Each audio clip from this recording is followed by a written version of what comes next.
How does a quote boring dividend fund manage to grow like 55% in 5 years? Yeah, that's the big question. Right. And hold some of the biggest tech giants in the world while still costing less than a cup of coffee to own. It's a fascinating setup. It really is. Yeah. So today we are popping the hood on a massive $52 billion financial engine to see exactly what makes it tick. hmm We've got a single, meticulously detailed analyst sheet covering one very specific asset. It's the Schwab U.S. Dividend Equity ETF. Right. Universally known by its ticker symbol, SCHD. Exactly, SCHD. And our mission for you today, for everyone listening, isn't just to, rattle off statistics. No, anyone can read a spreadsheet. Right, exactly. Yeah. We want to take this really dense wall of financial data and translate it. hmm We want to give you a clear mechanical understanding of how wealth actually compounds in the real world. Because it is a machine, essentially. Yeah, totally. We're going to look at the cover charge to get in, the specific years turning behind the scenes, and the actual companies that are generating all this cash. Well, to understand those mechanics, I mean, we really first have to look at the foundation. Okay, lay it out for us. So before evaluating the returns or the yield, you need to know the structure you're actually buying into.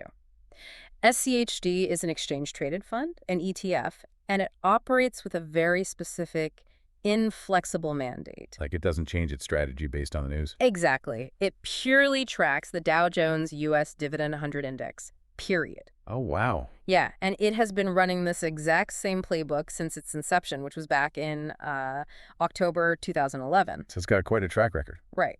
And over that time, it has amassed just an enormous pool of capital. I mean, we are looking at $52.1 billion in assets under management, or AUM. 52 billion. I mean, that scale is just, it's hard to wrap your head around. It really is. Because $52 billion, that is literally larger than the GDP of several entire countries. Yeah, it's massive. But, what really stands out on this analyst sheet isn't even just the sheer size.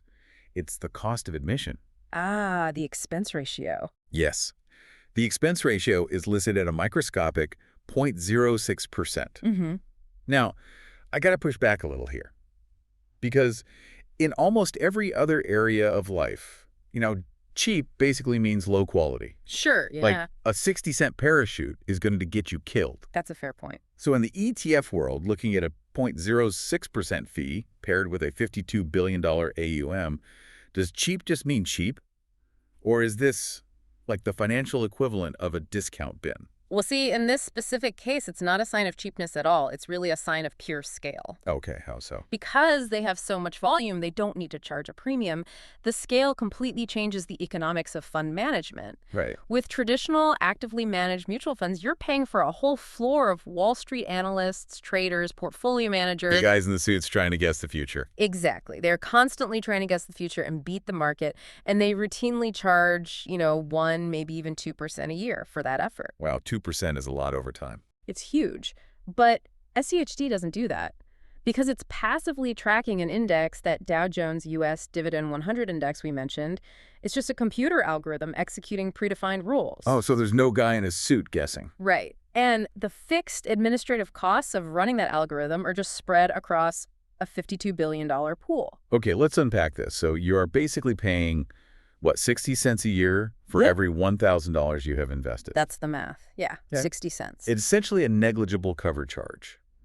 And that has to have massive implications for the person actually holding the asset, right? Absolutely massive. Because if a traditional fund charges, say, 1.5%, and this charges 0.06%, that difference isn't just pocket change. Not over the long run, no. Right, because when you factor in decades of compound interest, keeping that extra 1.4% in your own account, I mean, that could mean hundreds of thousands of dollars staying in your pocket. Instead of funding some money manager's yacht. And that is really the unseen engine of passive investing. The low cost is a structural mechanism.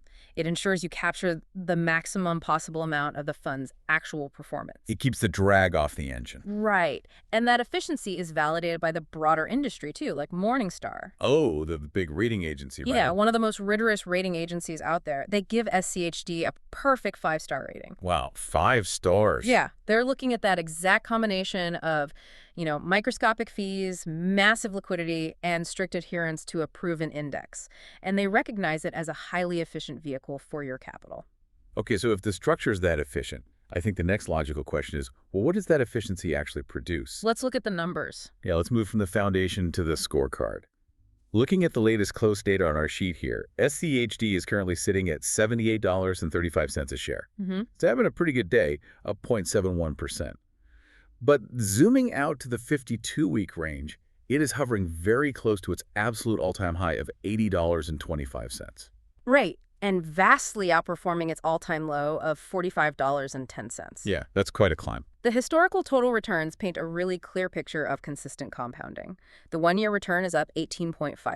Solid. The three-year return sits at 25.1%, and the five-year return shows a very robust 55.2% growth. Which is wild, because for an asset class that is routinely dismissed as, conservative or slow-moving, capturing over 55% capital appreciation in half a decade is substantial. It's incredibly substantial. But the capital appreciation is only half the story, right? Because the main event for this specific fund is obviously the dividend. Exactly. The dividend is the core offering. The sheet lists a dividend yield of 3.42%. Right. So if you hold this asset, you aren't just crossing your fingers and hoping the share price continues that upward trajectory. You are basically operating with a dual engine setup. I like that analogy. The first engine is the price of the ETF going up.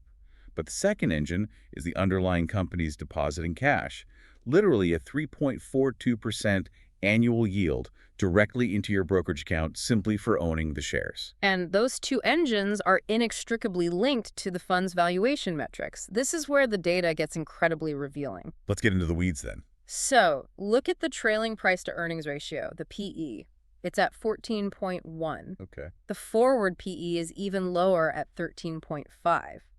And if we look at the earnings per share, the EPS, that sits at $5.55. Right. These aren't just abstract accounting figures. They are the literal math that proves the fund can afford to actually pay you that 3.42% yield. Let's translate that math for a second, because a PE of 14.1 is fascinating to me when you compare it to the broader market. Absolutely, night and day. Because today, you routinely see massive headline-grabbing tech companies trading at a PE of 40, 50, sometimes 100 times their earnings. Yeah, sky-high valuations. But a PE of 14, it's like buying clothes at an outlet mall. It's like buying a local established business for $140,000 that puts $10,000 of pure profit into your pocket every single year. That's a great way to think about it. You aren't paying a massive premium for some futuristic dream or a hypothetical total addressable market. No, not at all. You're paying a highly reasonable multiple for cash that is being generated today. But is that a genuine bargain, or is there a catch here? Like, why is it priced so conservatively? Well, what's fascinating here is that this valuation is actually a feature, not a bug. Okay. That earnings per share of $5.55 perfectly illustrates why. For every $78 share of SCHD you buy, the underlying companies inside that share are currently generating $5.55 of pure bottom line profit. Real money. Exactly, real money. And that profit is the source material for the dividend. They take a portion of that $5.55, pay it out to you in cash to hit that 3.42% yield, and then they reinvest the rest to grow the business.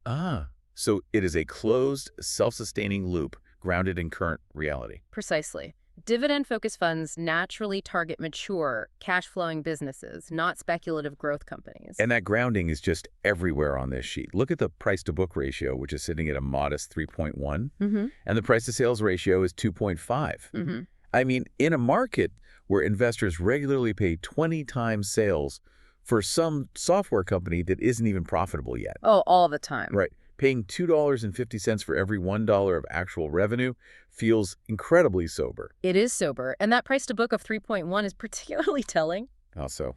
Well, book value is essentially the liquidation value of a company. Okay. If you sold off every factory, every piece of inventory, emptied the corporate bank accounts, that is the book value. Literally the hard asset. Right. So paying 3.1 times that value means you are acquiring hard assets and established infrastructure. You aren't just buying speculative intellectual property. Which makes sense for a dividend. Yeah. Exactly, because a company cannot sustain a growing dividend on speculation.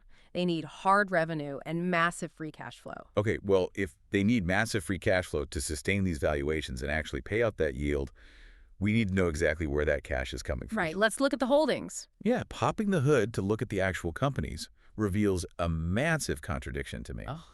Yeah, the sheet notes the diversification level is, quote, high, containing 102 different companies. Mm-hmm. And the top 5 holdings are serious heavy hitters.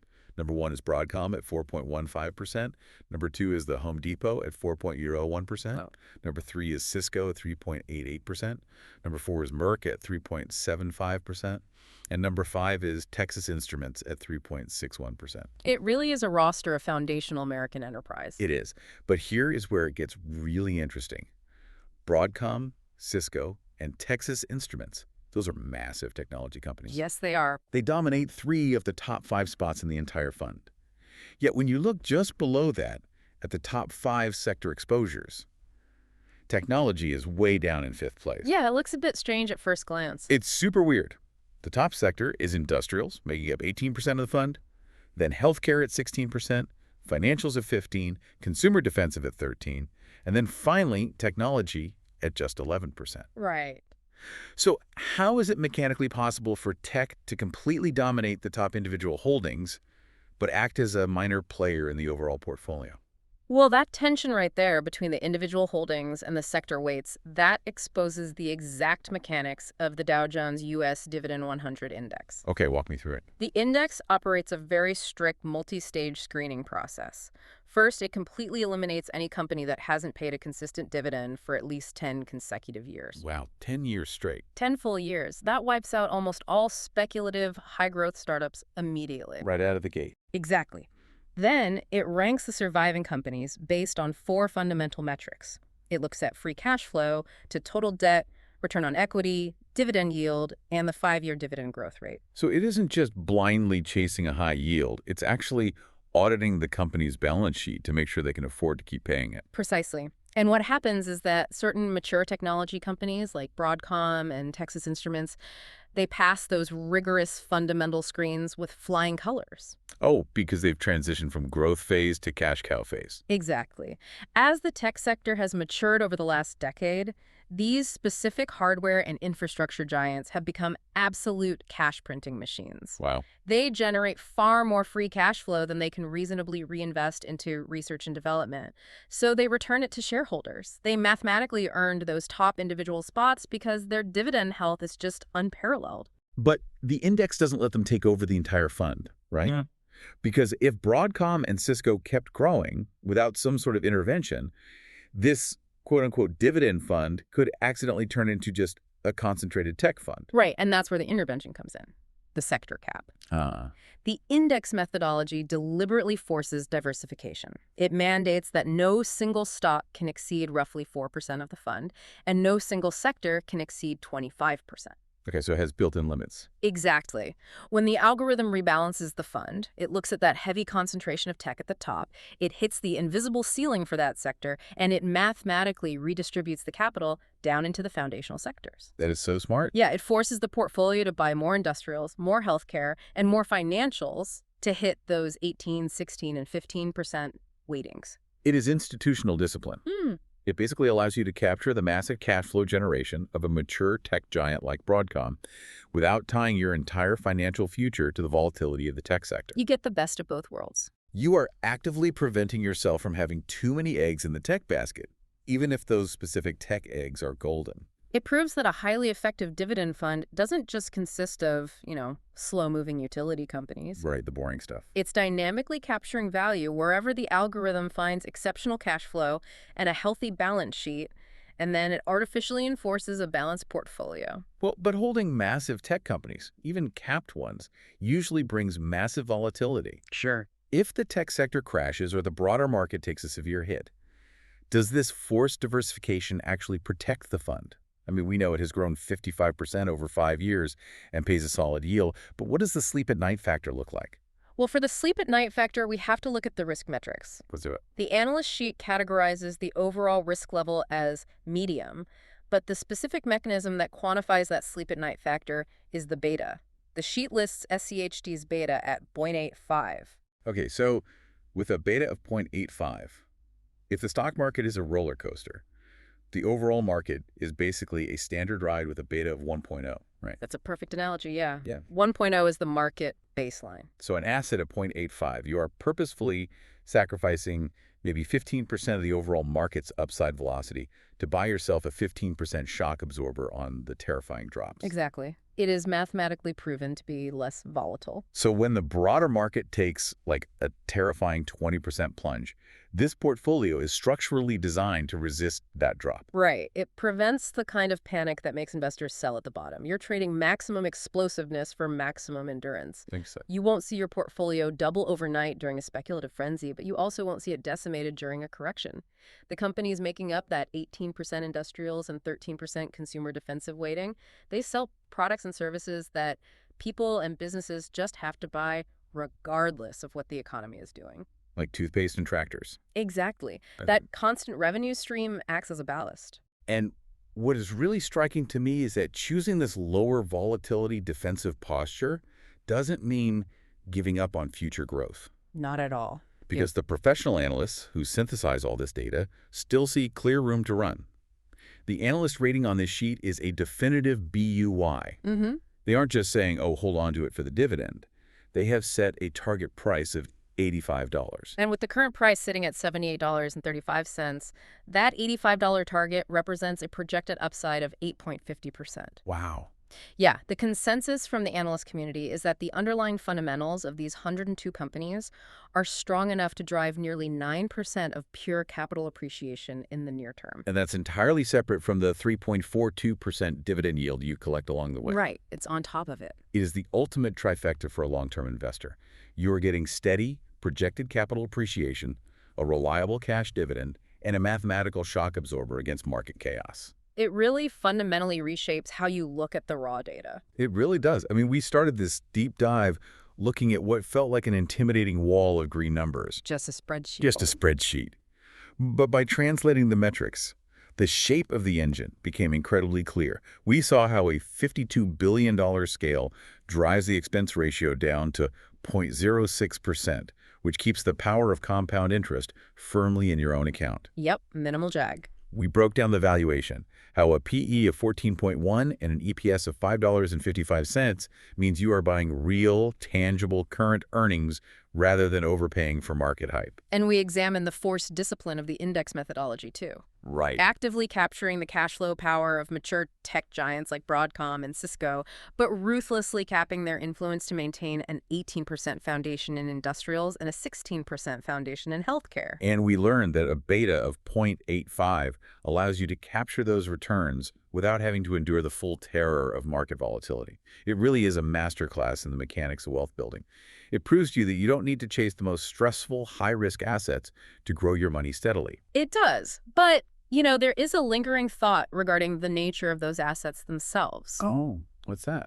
Well, we noted how the index hunts for companies with a decade of dividend history, right? Leading it to mature giants like Texas Instruments. Right, the current cash cow. But fast forward 15 or 20 years, will today's hyper-volatile, high-growth AI and software startups eventually exhaust their massive growth phases, saturate their markets, and realize their best use of capital is returning it to shareholders? Oh, wow. Will the unpredictable disruptors of today inevitably become the quote-unquote boring, reliable cash cows that dominate the SCHD of the future? That is Because the definition of a value stock is constantly evolving. That is a phenomenal shift in perspective.